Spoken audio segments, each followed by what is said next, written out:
Halo sobat semua. Selamat datang di channel Gila Novel. Supaya admin tetap semangat mengupload videonya, mohon bantuannya untuk like dan subscribe channel ini. Terima kasih ya. 51. Liu Lianxia sedang dalam suasana hati yang buruk setelah kehilangan sejumlah besar uang sebesar 50 juta. Tapi Fang Yu yang berada di sebelahnya bersikap seolah tidak ada yang salah. Dia bahkan mengeluarkan cincin itu dan memainkannya di tangannya. Semakin banyak Liu Lianxia memperhatikan, dia menjadi semakin marah, napasnya menjadi lebih berat, dan dia menginjak pedal gas lebih keras. "Mau kemana?" tanya Fang Yu. "Saya tidak tahu." Liu Lianxia berkata dengan marah. Semula dia berencana mengganti mobilnya setelah mendapat 50 juta. Tapi sekarang, semuanya sia-sia. "Bantu aku menemukan tempat tinggal, seperti yang dijanjikan sebelumnya," kata Fang Yu. Kamu membiarkan aku gagal dalam misiku dan kamu masih ingin aku membantumu menemukan tempat tinggal." Liu Lianxia menoleh dan menatap Fang Yu. "Aku menyelamatkan hidupmu," kata Fang Yu dengan tenang. "Tapi kamu membuatku kehilangan 50 juta. 50 juta penuh." Liu Lianxia berkata dengan gigi terkatup. "Dibandingkan dengan kehidupan, 50 juta bukanlah apa-apa, kan?" Fang Yu berkata dengan alis terangkat. Liu Lianxia terdiam dan wajah cantiknya menjadi pucat. Tapi dia tidak bahagia. Yang bisa dia pikirkan sekarang hanyalah 50 juta itu. "Jangan buang waktu, bantu aku mencari tempat tinggal." Nada bicara Fang Yu sangat tenang, tapi mengandung sedikit ancaman. Liu Lianxia menangkap isyarat ancaman ini. Dia teringat rasa sakit karena jiwanya terkoyak. Dia hanya bisa melakukan apa yang dikatakan Fang Yu. Liu Lianxia sangat frustrasi hingga dia hampir menangis. Dia memutar kemudi dan melaju ke arah lain. 1 jam kemudian, Liu Lianxia membawa Fang Yu ke area apartemen kelas atas. "Ikuti aku," kata Liu Lianxia dingin, berjalan di depan. Setelah itu, Fang Yu mengikutinya ke gedung apartemen A3. Naik lift ke lantai 19. Keluar dari pintu lift, ada apartemen di kiri dan kanan. Liu Lianxia membawa Fang Yu ke apartemen di sebelah kiri, mengeluarkan kunci dari saku celananya, dan membuka pintu. Apartemen ini berperabotan lengkap dan didekorasi dengan gaya khas anak perempuan. Baik dinding maupun lantainya dicat dengan warna pink muda. Banyak perabot yang dicetak dengan gambar karakter kartun. Namun, apartemen tersebut sepertinya sudah lama tidak dihuni, dan permukaan furniturnya tertutup lapisan debu tipis. "Karakter rumah siapa ini?" Fang Yu bertanya. Liu Lianxia berjalan ke balkon, membuka jendela dari lantai ke langit-langit, dan berkata, "Tentu saja itu milikku, siapa lagi yang bisa melakukannya?" "Kamu mempunyai real estate di Nandu, dan kamu tampaknya tidak terlalu miskin," kata Fang Yu. Tidak apa-apa jika Fang Yu tidak menyebutkan ini. Tapi ketika dia menyebutkannya, Liu Lianxia memikirkan lagi 50 jutanya dan merasa lebih tertekan. "Orang tua saya membelikan apartemen ini untuk saya dengan pinjaman, namun kemudian saya melunasi pinjaman tersebut dengan uang yang saya peroleh sebagai tentara bayaran." Liu Lianxia berkata dengan suara membosankan. Fang Yu mengangguk dan berjalan keluar balkon. Lokasi apartemen ini sangat bagus, di seberangnya ada taman hutan. Melihat keluar dari balkon, Anda juga bisa melihat seluruh taman. "Saya biasanya tinggal di Frost Palace dan tidak tinggal di sini. Anda boleh tinggal di sini, tetapi Anda tidak boleh membuat apartemen saya berantakan. Harus tetap bersih dan rapi," kata Liu Lianxia jalan. "Tidak buruk." Fang Yu mengangguk. Dengan mengatakan itu, Fang Yu berbalik dan berjalan menuju sebuah ruangan, membuka pintu dan masuk. "Apa yang sedang kamu lakukan?" Ekspresi Liu Lianxia berubah dan dia dengan cepat melangkah maju. Saat ini, Fang Yu sudah melihat seluruh ruangan.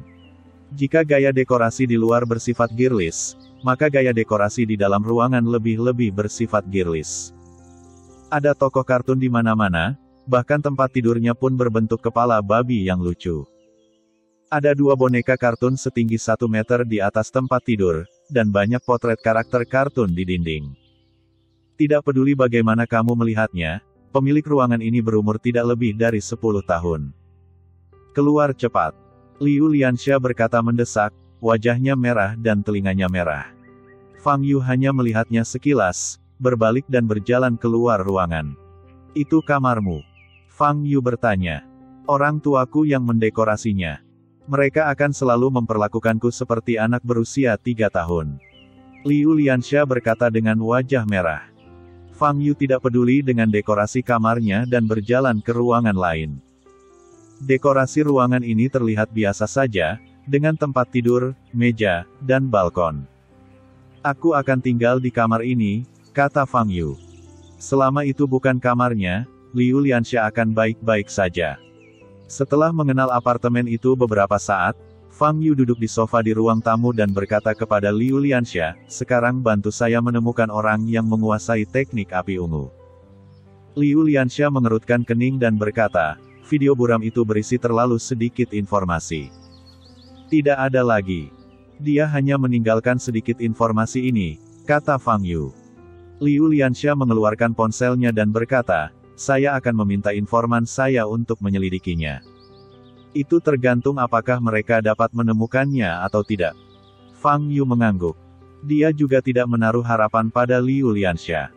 Hanya saja, semakin banyak orang yang membantu mencarinya, kemungkinan untuk menemukannya semakin tinggi. Alasan mengapa dia datang ke Nandu secara langsung adalah karena dia memiliki metodenya sendiri dalam menemukan seseorang. Terletak di pusat Nandu, gedung apa yang tertinggi? Fang Yu bertanya. Liu Lianxia berpikir sejenak, lalu mencari di ponselnya, dan berkata, gedung tertinggi di area pusat Nandu, seharusnya adalah pusat keuangan Jinxiu, tingginya sekitar 550 meter. Fang Yu mengangguk. Mengapa kamu menanyakan hal ini? Liu Lianxia bertanya dengan ragu. Aku harus pergi ke tempat itu, kata Fang Yu. Apa yang akan kamu lakukan di sana? Gedung ini biasanya digunakan untuk mengadakan kegiatan bisnis atau pesta kelas atas, kata Liu Lianxia. Fang Yu tidak menjawab kata-kata Liu Lianxia, tetapi mengeluarkan cincin itu dan terus mengamati. Saat pertama kali melihat cincin di tangan Chu Yun di Hotel Nandu, dia merasakan aura dingin. Namun kini cincin itu telah meredup, dan udara dingin yang terkandung di dalamnya tak lagi terasa. Ini perlu menyerap Yin Qi. Mata Fang Yu sedikit menyipit saat dia mulai berpikir. Kata Chu Yun, cara dia menyerap energi Yin adalah dengan memakai cincin dan berhubungan seks dengan seorang wanita. Metode ini mirip dengan penanaman ganda sebelumnya di dunia keabadian, yang melibatkan pengumpulan Yin dan pengisian kembali Yang. Para biksu tersebut menemukan pendamping wanita Taos sebagai kuali, dan dengan metode mental yang tepat, mereka dapat berlatih dengan hasil 2 kali lipat dengan setengah usaha. Fang Yu mengambil cincin itu, meletakkannya di depan matanya, dan melihatnya dengan lebih cermat. Dari kelihatannya, terlihat jelas bahwa banyak pemikiran telah masuk ke dalam cincin ini, dengan banyak goresan kecil di atasnya. Di permukaan, ada beberapa pola kacau. Ketika Fang Yu pertama kali melihat pola ini, dia merasa sedikit aneh. Namun ketika dia melihat lebih dekat, dia menemukan bahwa garis-garis yang tampak seperti pola ini sebenarnya terdiri dari karakter-karakter kecil satu demi satu. Fang Yu menyipitkan matanya, mencoba melihat dengan jelas karakter apa yang tertulis di sana, tapi dia tidak bisa melihatnya dengan jelas sama sekali. Setelah beberapa saat, Fang Yu menyerah. Untuk memahami apa yang ada di cincin itu, dia harus mengaktifkannya terlebih dahulu. Cincin ini terlihat sangat sederhana. Apa bagusnya? Liu Lianxia berkata dengan marah dari samping. Fang Yu memandang Liu Lianxia sambil berpikir. Apa yang ingin kamu lakukan? Liu Lianxia melihat ekspresi Fang Yu dan merasa sedikit takut. Cincin ini harus menyerap Yin Qi untuk mengaktifkannya, kata Fang Yu. Yin Qi. Bagaimana cara menyerapnya? Liu Lianxia tertegun dan bertanya. Menurut Chu Yun, kamu perlu memakainya untuk berhubungan seks dengan wanita, kata Fang Yu dengan tenang. Mendengar kata-kata ini dan mendengar apa yang ingin dilakukan Chu Yun padanya di dalam mobil, ekspresi Liu Lianxia segera berubah. Mungkinkah? Melihat Fang Yu di depannya, wajah Liu Lianxia menjadi pucat. Tolong? Aku mungkin perlu menggunakan energi yin di dalam dirimu, kata Fang Yu sambil meletakkan cincin di jarinya. Kamu, jangan datang. Wajah Liu Lianxia berubah drastis dan dia berteriak. Fang Yu mengepalkan tangan kanannya dan mengarahkan permukaan cincin ke arah Liu Lianxia. Segera, dia mencoba menyuntikkan ki ke dalam ring. Tidak ada yang terjadi. Fang Yu sedikit mengernyit, berdiri, dan berjalan menuju Liu Lianxia. Wajah Liu Lianxia pucat dan seluruh tubuhnya gemetar. Kamu, jika kamu berani melakukan hal seperti itu padaku, guruku pasti tidak akan membiarkanmu pergi. Fang Yu menghampiri Liu Lianxia, melepas cincin itu, menyerahkannya kepada Liu Lianxia, dan berkata, pakai cincin ini dan coba. Liu Lianxia tertegun sejenak, dan kemudian dia menyadari bahwa Fang Yu tidak bermaksud seperti itu. Mengambil cincin dari tangan Fang Yu, Liu Lianxia meletakkannya di jari telunjuk tangan kirinya. Segera, wajah Liu Lianxia berubah sedikit dan berkata, saya merasa cincin ini sedikit panas. Saat ini, cincin itu bersinar redup. Benar saja, cincin ini dapat menyerap energi yin dengan sendirinya, kata Fang Yu dengan mata berbinar. Bab 252. Ibarat telepon genggam, bila dayanya habis maka perlu diisi ulang. Sedangkan untuk cincin ini, yang perlu diisi ulang adalah yin qi. Letakkan saja pada wanita dengan energi yin yang melimpah, dan itu akan diaktifkan kembali dalam waktu singkat. Pakailah seperti ini dan kembalikan kepadaku dalam 1 jam, kata Fang Yu. Liu Lianxia, sebaliknya, diam-diam mempelajari cincin itu saat ini. Cu Yun bisa menggunakan cincin ini untuk membuat tubuhnya tidak terkendali, dan bahkan menjatuhkan Fang Yu dengan pukulan. Bagaimana jika dia menggunakannya? Hati Liu Lianxia siap untuk bergerak. Sebaiknya jangan gunakan fungsi cincin di sini, jika tidak, rumahmu akan hilang.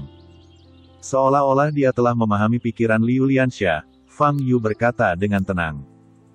Ekspresi Liu Lianxia membeku dan dia sedikit putus asa. Pukul 6.30 malam, di komunitas Tianfu. Ini adalah salah satu kawasan perumahan kelas atas di Nandu, dengan harga rumah yang tinggi. Cu Yun terlatih-tatih keluar dari lift dan berjalan kembali ke pintu rumahnya. Sisi kanan wajahnya merah dan bengkak, tulang-tulang tubuhnya seperti patah, dan ada semburan rasa sakit. Namun semua itu tidak sebanding rasa sakit di hatinya. Cincin itu hilang. Semua yang dia miliki sekarang diberikan oleh cincin itu. Setelah kehilangan cincinnya, hidupnya akan kembali ke keadaan gelap sebelumnya. Padahal ia telah menggunakan cincin itu untuk membeli mobil mewah dan rumah. Namun, ada suatu masa ketika kesulitan tersebut sulit untuk diatasi. Ia sudah terbiasa menghasilkan uang dan bermain-main dengan wanita tanpa tekanan apapun. Dia tidak bisa menerima kehidupan membosankan pulang kerja. Semakin Cu Yun memikirkannya, dia menjadi semakin tidak nyaman. Dia mengeluarkan kunci dan membuka pintu.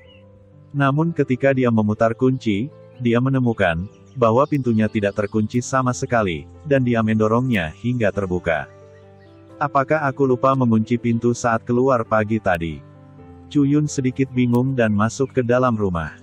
Begitu dia memasuki rumah, ekspresinya berubah. Saya melihat sosok hitam berdiri di depan jendela di seberang pintu. Siapa kamu? Cu Yun bertanya keras dengan wajah pucat. Sosok itu berbalik, memperlihatkan wajah tampan. Namaku Chen Luo. Aku di sini untuk mengambil barang yang bukan milikmu, kata Chen Luo dingin. Saat berbicara, dia memperhatikan luka di tubuh dan tangannya Cu Yun.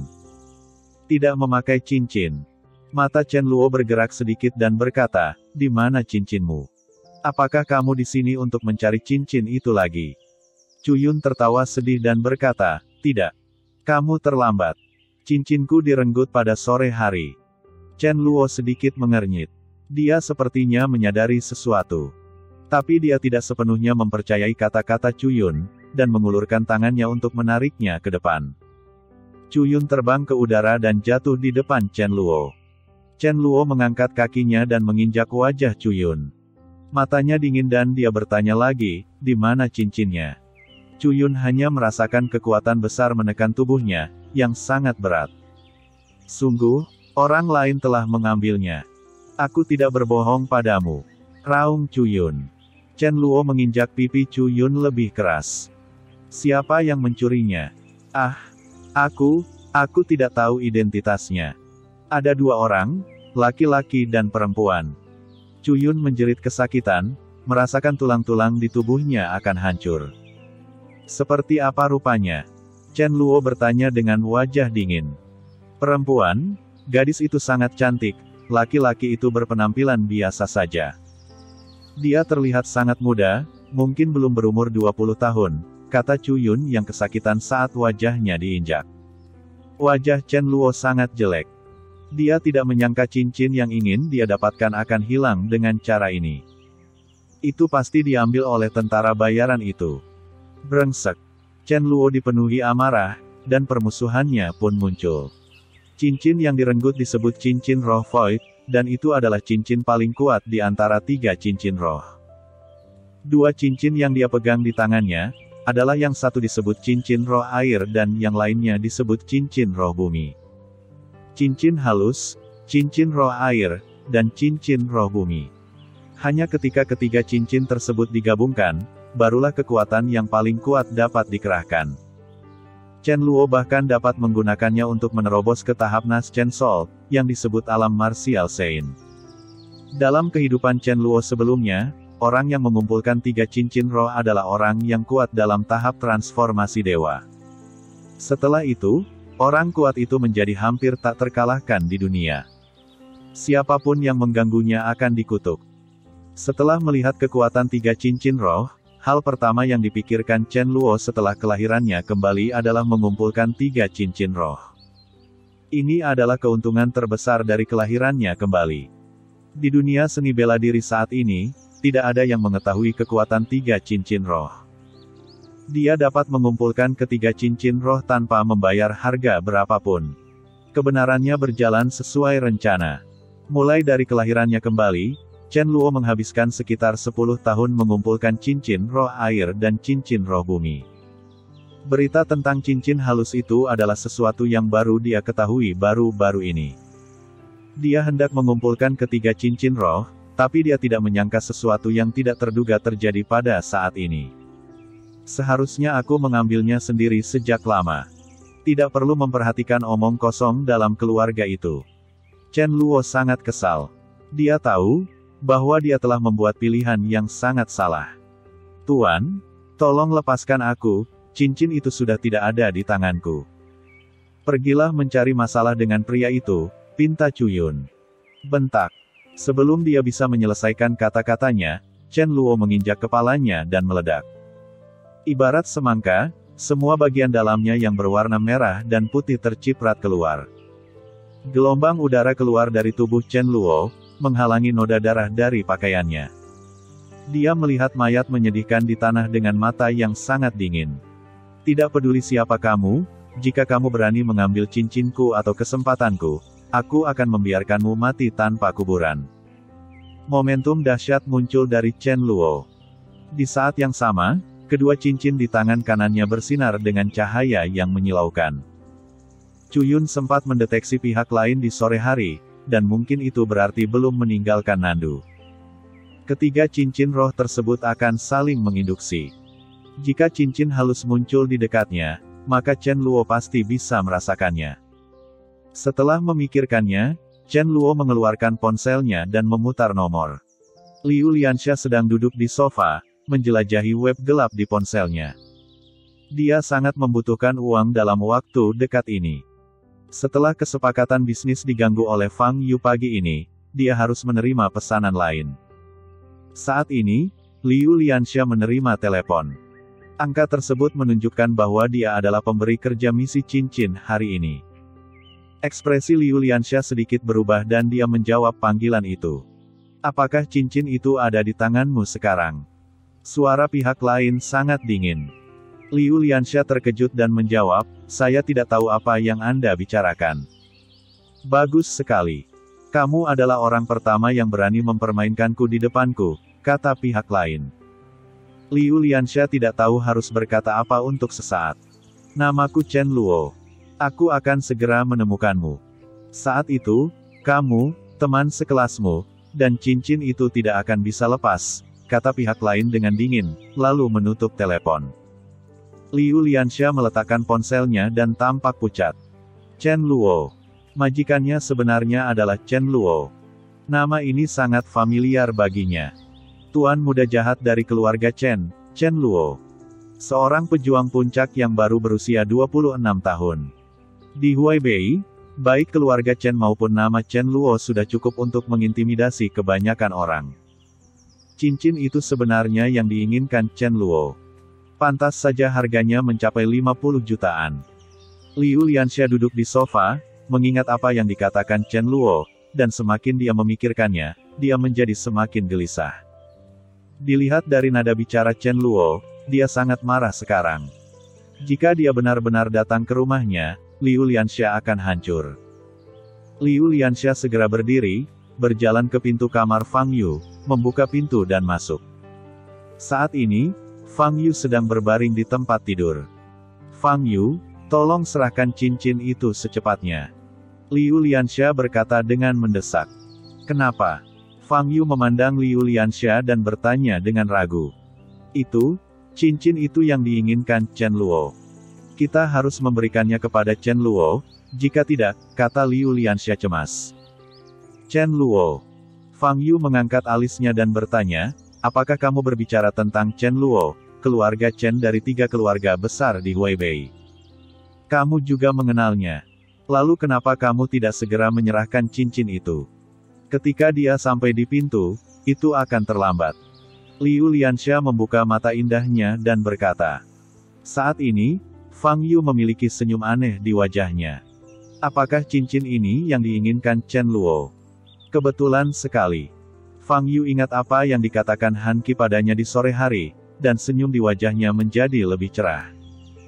Fang Yu, kamu, Liu Lianxia masih ingin berbicara.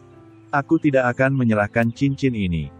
Akan lebih baik jika dia datang kepadaku atas inisiatifnya sendiri. Fang Yu memandang Liu Lianxia dan berkata. Tunggu sampai dia datang ke pintu. Lalu kita akan mati. Wajah Liu Lianxia berubah drastis dan dia berkata. Jangan khawatir. Aku tidak membiarkannya akan menyakitimu, kata Fang Yu sambil tersenyum. Bab 253. Apa gunanya? Itu keluarga Chen. Tahukah Anda apa itu 3 keluarga besar di Huaibei? Wajah Liu Lianxia menjadi pucat dan dia berkata, jika kamu benar-benar membuat mereka marah, tidak ada gunanya, bahkan jika guru maju. Oke, cepat keluar dan jangan ganggu tidurku. Aku harus bekerja besok. Pekerjaan yang menghabiskan banyak energi. Fang Yu melambaikan tangannya dan berkata. Liu Lianxia menggigit bibirnya dan berbalik dengan marah saat dia melihat Fang Yu enggan mengambil tindakan. Dia memutuskan untuk menghubungi gurunya dan membiarkan dia menangani masalah ini. Pada pukul 10 pagi keesokan harinya, Fang Yu meninggalkan apartemen dan pergi ke pusat keuangan Jinxiu di kawasan pusat Nandu sendirian. Sesampainya di lantai bawah gedung, Fang Yu mengangkat kepalanya dan melihat ke atas.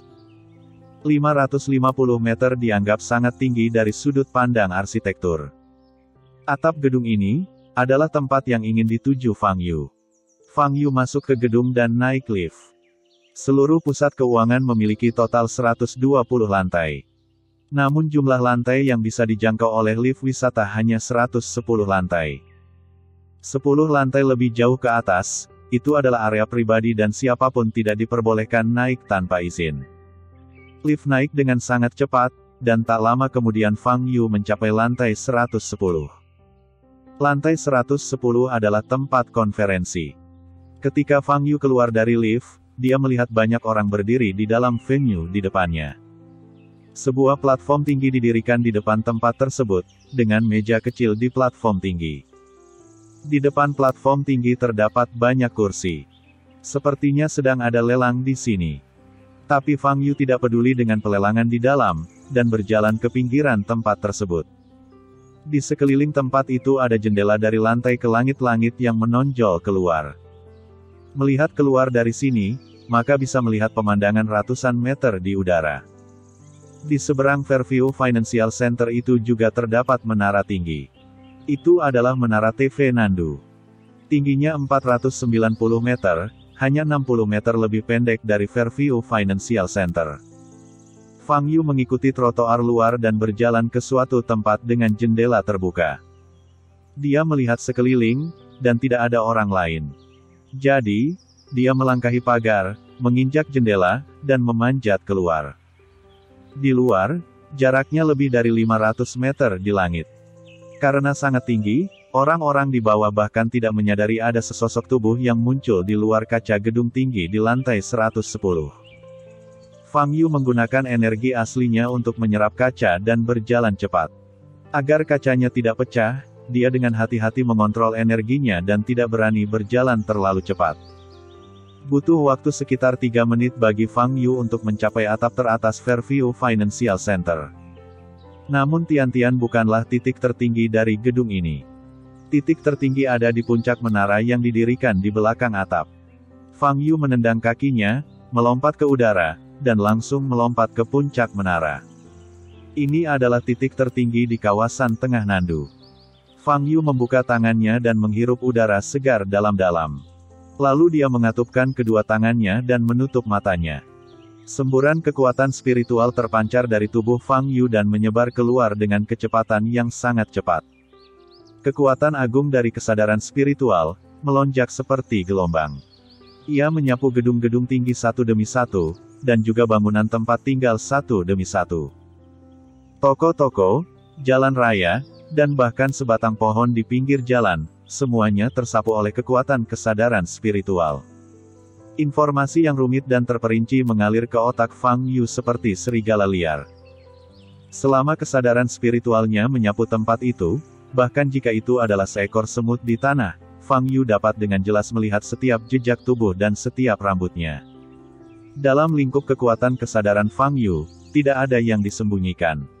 Fang Yu dapat melihat beberapa orang sedang melakukan tarian kebugaran di depan TV di rumah. Ada yang naik bus dengan tas kerja, ada pula yang berbaring di tempat tidur di rumah dan tidur. Semuanya terlihat. Penyebaran kesadaran spiritual sangatlah cepat tetapi sangat stabil, dan selalu berada pada kecepatan ini. Ini sudah menjadi batas Fang Yu. Jika dia mempercepat lagi, maka segala jenis informasi akan mengalir ke otaknya dengan lebih cepat lagi, dan otaknya tidak akan mampu untuk menahannya. Hanya dalam 5 menit, kekuatan kesadaran Fang Yu telah menyebar hingga radius sekitar 50 km. Kesadarannya melewati banyak prajurit, tetapi tidak satupun dari mereka yang dia cari. Istana Api Ungu. Satu-satunya hal yang ingin dia cari adalah orang yang menguasai metode rahasia Istana Xian. Saat ini, menara TV Nandu berada di seberang Fang Yu. Xiao Rou, kamu pasti pernah ke Nandu beberapa kali sebelumnya kan? Kenapa kamu belum pernah ke menara TV Nandu? 3 gadis keluar dari lift di lantai observasi. Beberapa kali saya datang ke sini sebelumnya, tapi saya hanya pergi ke Universitas Nandu untuk mencari saudara laki-laki saya. Saya jarang pergi ke tempat lain, kata Tang Xiaorou. Kedua wanita yang berjalan di samping Tang Xiaorou adalah 2 sepupu jauhnya, Hedan dan Helan, yang sering tinggal di Nandu. Kali ini Tang Xiaorou sendirian datang ke Nandu, sementara Tang Feng sedang mempersiapkan ujian akhir dan tidak punya waktu untuk menemaninya. Ketika kedua sepupu ini mengetahui bahwa Tang Xiaorou telah datang ke Nandu, mereka dengan sukarela mengajak Tang Xiaorou mengunjungi semua tempat menarik di Nandu. Jadi, pagi-pagi sekali, mereka membawa Tang Xiaorou ke menara TV Nandu untuk melihat pemandangan dataran tinggi. Xiaorou, kamu sudah lulus SMA. Apakah kamu sudah menemukan pacar? Hedan memandang Tang Xiaorou dan menggoda. Tidak. Aku baru saja menyelesaikan ujian masuk perguruan tinggi, bagaimana aku bisa punya waktu untuk jatuh cinta? Kata Tang Xiaorou. Tidak. Kamu cantik sekali, pasti banyak laki-laki yang mengejarmu kan? Kenapa kamu tidak punya pacar? Apa kamu terlalu malu untuk mengatakannya? Tidak masalah, kedua saudara perempuanmu ini pasti akan menyimpan rahasia itu untukmu. Goda Helan dari pinggir jalan. Wajah Tang Xiaorou memerah dan dia berkata, sungguh tidak. Benarkah? Apa kamu tidak punya cowok yang kamu suka? He Dan bertanya dengan mata terbuka lebar. Pada saat ini, sebuah sosok muncul secara misterius di benak Tang Xiaorou. Tidak. Bagaimana orang yang menyebalkan itu bisa muncul di pikirannya saat ini? Apa yang aku pikirkan? Tang Xiaorou menggelengkan kepalanya lagi dan berkata, tidak. Mendengar jawaban ini, Helan dan He Dan saling berpandangan. Jika tidak, sepupuku akan mengenalkannya padamu nanti, kata He Dan. Tang Xiaorou tidak terlalu memperhatikan. Mereka bertiga berjalan ke tepi terluar de observasi sambil mengobrol. Di sini terdapat banyak teleskop bagi wisatawan untuk melihat pemandangan jauh atau bintang-bintang di langit malam. Xiaorou, kamu bisa melihat laut di kejauhan dari sini. Datang dan lihatlah. Helan melambai dan memberi isyarat agar Tang Xiaorou melangkah maju. Kemudian, ketiga wanita itu masing-masing memiliki teleskop dan menonton dengan penuh semangat. Setelah puluhan detik, Helan tiba-tiba berseru. Ada apa? He Dan Tang Xiaorou menoleh dan menatap Helan. Lihat. Lihat bagian atas gedung Fairview Financial Center di depanmu. Apakah ada orang di sana? Helan berkata dengan ekspresi ngeri di wajahnya. Bagaimana ini mungkin? Fairview Financial Center di seberangnya, tingginya lebih dari 550 meter. Harusnya akan dilarang naik jika ke rooftop, kata He Dan. Helan juga mengira dia salah melihatnya, jadi dia melihat lagi melalui teleskop, dan wajahnya menjadi semakin terkejut. Lihat, benar-benar ada orang yang berdiri di atas. Tepat di puncak menara, kata Helan. Melihat penampilan He Dan, Tang Xiaorou dan Helan pun menggunakan teropong untuk melihat gedung Fairview Financial Center di seberangnya. Helan mengangkat teleskopnya, ekspresinya langsung berubah, dan dia berseru, sungguh. Sebenarnya ada seseorang yang berdiri di sana. Tang Xiaorou juga mengangkat teleskopnya, dan bidang penglihatannya perlahan naik dari atap pusat keuangan Jinxiu itu, ke puncak menara di atas atap. Kemudian, dia melihat sesosok pemuda. Kenapa dia terlihat familiar dengan pakaiannya yang biasa? Tang Xiaorou meletakkan tangannya pada tombol di sebelah teleskop dan memperbesarnya lagi. Kemudian, dia melihat dengan jelas wajah sosok yang berdiri di puncak menara. Ah! Seru Tang Xiaorou. Itu sebenarnya Fang Yu. Bagaimana mungkin dia? Apa yang dia lakukan berdiri di tempat itu? Bagaimana mungkin orang itu, berdiri di tempat itu, dengan mata tertutup dan tidak bergerak? Helan menelan ludah dan berkata. Anginnya sangat kencang di atas sana. Bagaimana dia bisa berdiri di tempat sekecil itu dan tidak tertiup angin? He Dan membuka matanya dan bertanya dengan ragu. Apakah ada kemungkinan, orang yang berdiri di atas sama sekali bukan manusia, tapi, kata Helan dengan ekspresi ngeri. Tang Xiaorou tercengang saat ini. Dia berulang kali menegaskan, bahwa dia tidak salah tentang orang tersebut. Itu benar. Pakaian dan wajah itu sangat familiar bagi Tang Xiaorou. Itu Fang Yu. Fang Yu, kenapa kamu berdiri di sana? Di puncak menara, angin sejuk bertiup. Saat ini, kesadaran Fang Yu telah menyebar ratusan kilometer. Namun dia masih belum bisa menemukan orang yang sesuai dengan deskripsinya. Otaknya mulai kebingungan saat ini, sehingga sulit memproses informasi baru yang masuk. Itu harus dihentikan. Jika dia melanjutkan, Fang Yu tidak akan bisa bertahan lebih lama lagi. Fang Yu membuka matanya, pupil matanya bersinar merah. Pada saat yang sama, kekuatan kesadaran ilahi yang menyebar ditarik dengan kecepatan yang sangat cepat. Dalam sekejap, kekuatan kesadaran ilahi sekali lagi melewatkan banyak informasi. Pada saat ini, Fang Yu tiba-tiba melihat wajah yang dikenalnya. Tang Xiaorou. Kesadarannya masih menyusut dengan cepat, dan sebelum Fang Yu sempat memikirkan Tang Xiaorou, dia segera melihat wajah lain. Kali ini, Fang Yulu menyeringai di bibirnya. Chen Yi muncul di kakinya, di venue di lantai 110. Ini waktu yang tepat. Hutangnya harus dilunasi, pikir Fang Yu dalam hati sambil bersiap untuk melompat dari puncak menara. Begitu dia mulai bergerak seperti itu, Fang Yu terhuyung, dan diam-diam berteriak di dalam hatinya. Akibat penggunaan otak yang berlebihan, otak berada dalam kondisi yang sangat lelah. Untuk sesaat, aku bahkan tidak bisa mengendalikan tubuhku. Fang Yu jatuh langsung dari ketinggian lebih dari 500 meter. Tang Xiaorou, yang sedang menatap Fang Yu dengan teleskop, melihat pemandangan ini, wajahnya berubah drastis dan dia berteriak. Bab 254. Kecuali Tang Xiaorou dan 3 lainnya, tidak ada yang memperhatikan bahwa ada sosok yang jatuh dari puncak menara Fairview Financial Center setinggi 550 meter. Wajah Tang Xiaorou menjadi pucat, dan pikirannya menjadi kosong sesaat. Helan dan He dan juga tampak ngeri dan tidak bisa berkata-kata. Fang Yu jatuh dengan cepat. Ada angin bersiul di samping telinganya.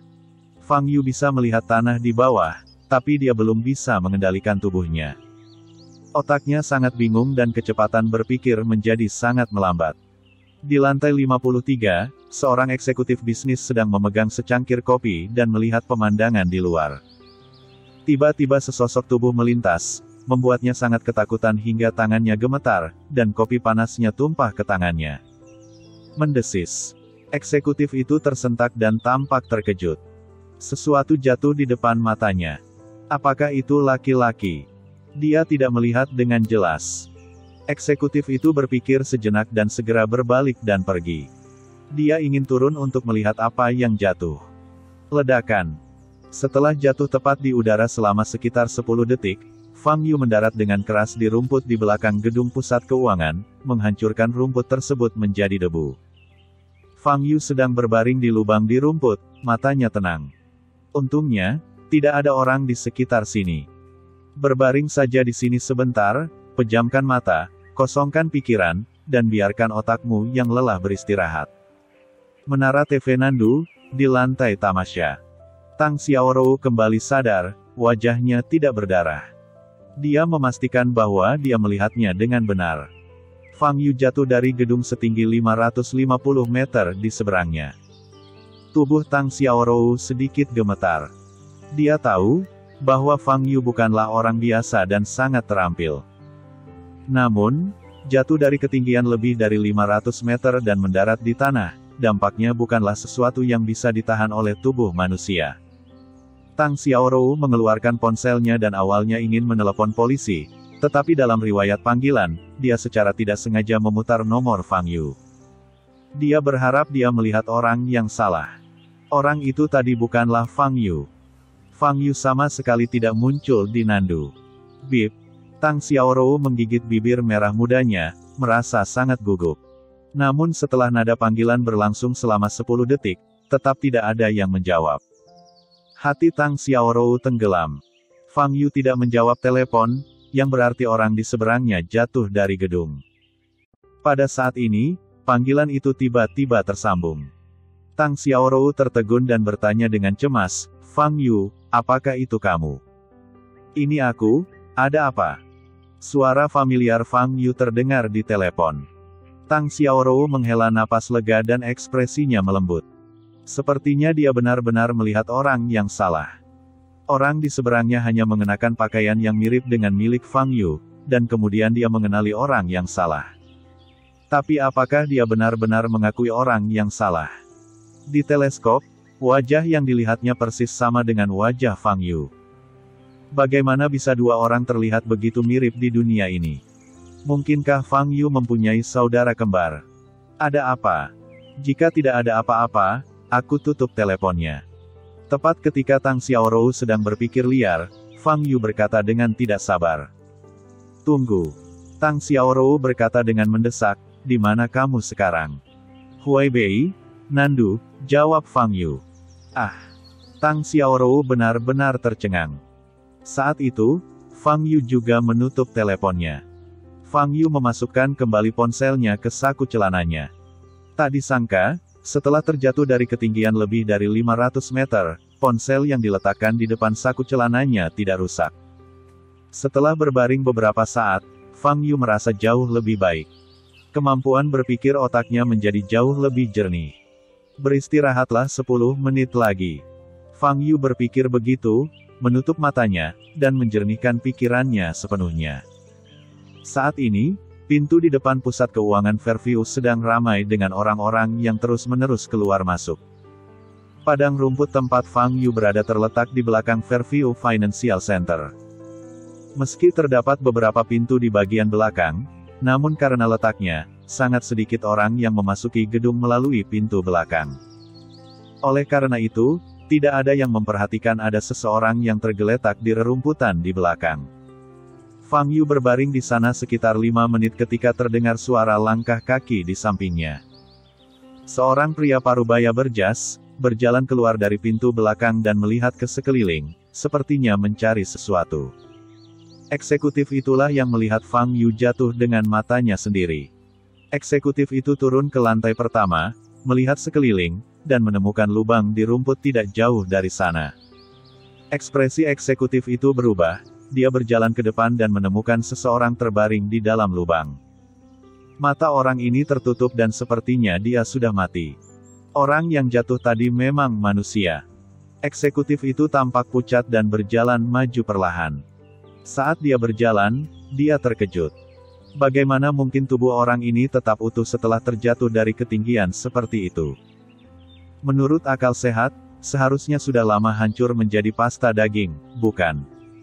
Tepat ketika eksekutif itu bingung, Fang Yu, yang terbaring di dalam lubang, tiba-tiba membuka matanya. Eksekutif itu sangat ketakutan sehingga dia berteriak dan segera mundur. Fang Yu berdiri dan membersihkan debu. Meski otakku masih sedikit lelah, setidaknya aku sudah bisa berpikir seperti biasa. Fang Yu melirik eksekutif yang ketakutan tadi, lalu berjalan menuju pintu belakang. Eksekutif itu memandang punggung Fang Yu dengan mulut yang terbuka dan tidak bisa berkata-kata. Menggunakan kesadaran spiritual dengan cara ini akan menyebabkan terlalu banyak kerusakan pada otak. Aku harus lebih berhati-hati di masa depan, pikir Fang Yu dalam hati sambil berdiri di dalam lift. Wilayahnya masih dalam tahap pemurnian Qi, dan keterampilan kesadaran ilahi secara teoritis hanya dapat digunakan ketika tahap pembentukan pil lebih tinggi. Tapi Fang Yu berbeda.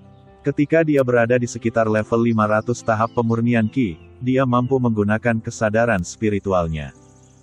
Namun, ketika dia menggunakan kesadaran spiritualnya melintasi alam, konsumsi otak dan tubuhnya jauh lebih tinggi dibandingkan biksu biasa pada tahap alkimia. Oleh karena itu, Fang Yu jarang menggunakan kesadaran spiritualnya, kecuali diperlukan. Kemampuan sensoriknya yang luar biasa saja sudah cukup baginya untuk mengatasi sebagian besar situasi. Terakhir kali ia menggunakan kesadaran spiritualnya, mungkin ratusan tahun yang lalu. Jika bukan karena pencarian penerus Istana Xian, Fang Yu hampir lupa bahwa dia telah menguasai keterampilan kesadaran surgawi. Namun, dalam pencarian ilahi tadi, meskipun jangkauannya diperluas secara maksimal, Fang Yu masih tidak dapat menemukan keturunan Istana Xian yang memenuhi karakteristik tersebut. Mungkinkah orang itu sudah tidak ada lagi di Nandu? Atau dia berada di luar jangkauan kesadaran Fang Yu? Fang Yu sedikit mengernyit. Keturunan Istana Api Ungu ini membunuh 34 orang berturut-turut, tetapi hanya meninggalkan video pengawasan yang buram. Bisa dibayangkan, bahwa orang tersebut bertindak rendah hati dan tertutup. Jelas tidak mudah untuk menemukannya. Karena dia tidak dapat menemukan keberadaannya dengan kesadaran spiritualnya, dia harus mencari cara lain. Membunuh 34 orang berturut-turut. Untuk membunuh seseorang di kota modern, tidak diragukan lagi melibatkan pengambilan risiko yang sangat besar. Keturunan Istana Xian ini telah membunuh 34 orang berturut-turut. Dia pasti punya tujuan dan alasan tersendiri. Apa tujuannya? Masih belum dapat ditebak. Mungkin bisa mulai mencari petunjuk melalui 34 orang yang meninggal tersebut. Saya harus meminta Xia Xiaoying untuk memberikan kepada saya informasi tentang 34 orang yang meninggal, pikir Fang Yu dalam hati. Ding! Sementara Fang Yu berpikir, lift mencapai lantai 110. Saat dia keluar dari pintu lift, dia bisa melihat venue di depannya. Sudah banyak orang yang duduk di kursi di depan meja lelang. Rupanya, pelelangan akan segera dimulai. Chen Yi ada di dalam.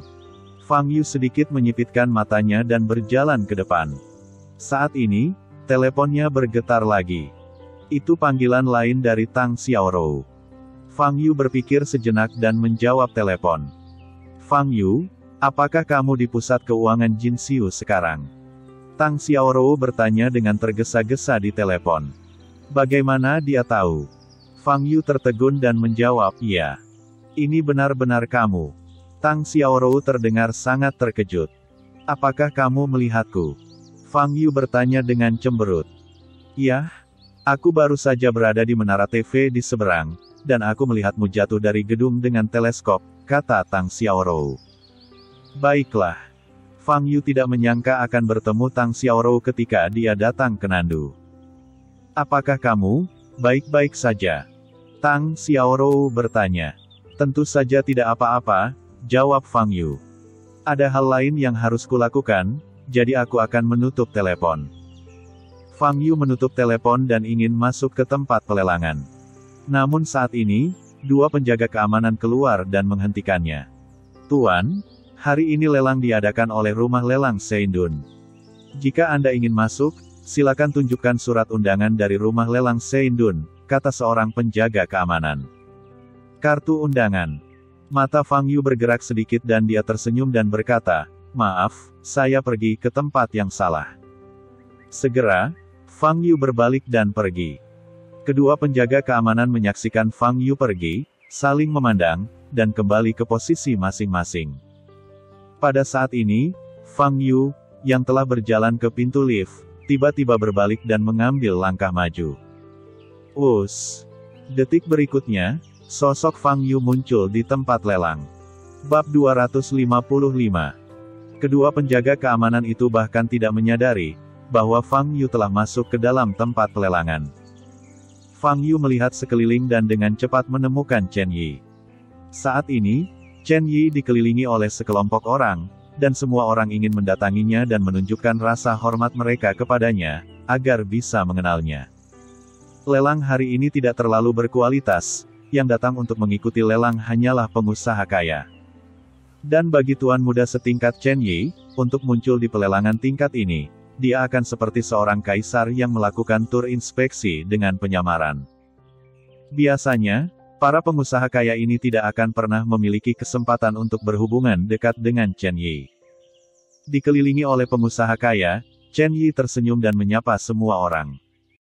Ada sedikit ketidaksabaran di matanya. Alasan mengapa dia datang dan berpartisipasi dalam lelang hari ini, adalah karena perusahaannya mencapai perjanjian kerja sama dengan rumah lelang Seindun dan memintanya untuk menunjukkan wajahnya di sini. Chen Yi hanya merasa bosan dan muak dengan antusiasme para pengusaha kaya raya yang hadir. Kelompok orang ini tidak berada pada level yang sama dengannya, dan mereka bahkan tidak berasal dari dunia yang sama sekali. Dalam pikirannya, hanya anak-anak dari keluarga besar seni bela diri atau keluarga kaya sekuler, yang memenuhi syarat untuk berkomunikasi dengannya. Fang Yu memandang Chen Yi di kejauhan dan sedikit menyipitkan matanya. Chen Yi seharusnya tidak mengenalinya sekarang.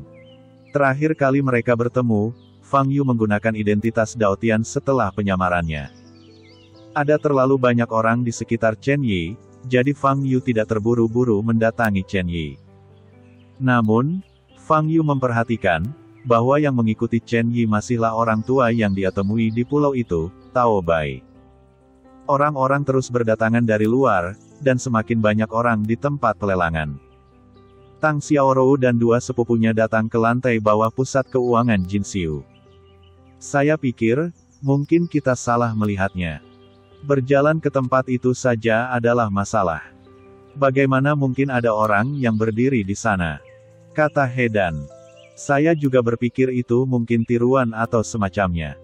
Mungkin itu hanya ilusi dari sudut pandang kita saja." Helan juga berkata. Tang Xiaorou tahu itu bukan boneka, dan juga tahu orang itu adalah Fang Yu. Namun, dia tidak berniat mengatakannya. Dia awalnya ingin menemukan Fang Yu, tetapi selama panggilan tadi, Fang Yu terdengar sangat tidak sabar dan mengatakan bahwa ada sesuatu yang harus dia tangani. Dia takut, jika dia mencoba melawan lagi, Fang Yu akan marah, jadi dia harus melepaskan gagasan itu. "Ayo kita temukan dia nanti," pikir Tang Xiaorou dalam hati. Saat ini, Hedan melihat papan iklan di aula. Pada jam 11 pagi tanggal 10 Juni rumah lelang Seindon akan mengadakan lelang di lantai 110 Pusat Keuangan Fairview. Ada lelang di lantai atas. Semua orang ada di sini. Ayo naik dan melihatnya, kata Hedan. Helen mengangguk setuju. Itu hanya untuk bersenang-senang, jadi Tang Xiaorou tentu saja tidak keberatan. Mereka bertiga lalu naik lift bersama dan naik ke lantai 110. Keluar dari lift, mereka bertiga melihat tempat lelang yang hampir penuh dan ingin masuk. 3 wanita terhormat, tolong tunjukkan surat undangan Anda. Penjaga keamanan itu berdiri dan berkata, butuh undangan. Tidak ada apapun yang tertulis di papan reklame di bawah. Wajah Hedan sedikit berubah dan dia berkata. Penjaga keamanan tidak berbicara, hanya melihat ke arah Hedan dan yang lainnya. Lupakan saja, ayo pergi, kata Tang Xiaorou. Saya punya 2 undangan.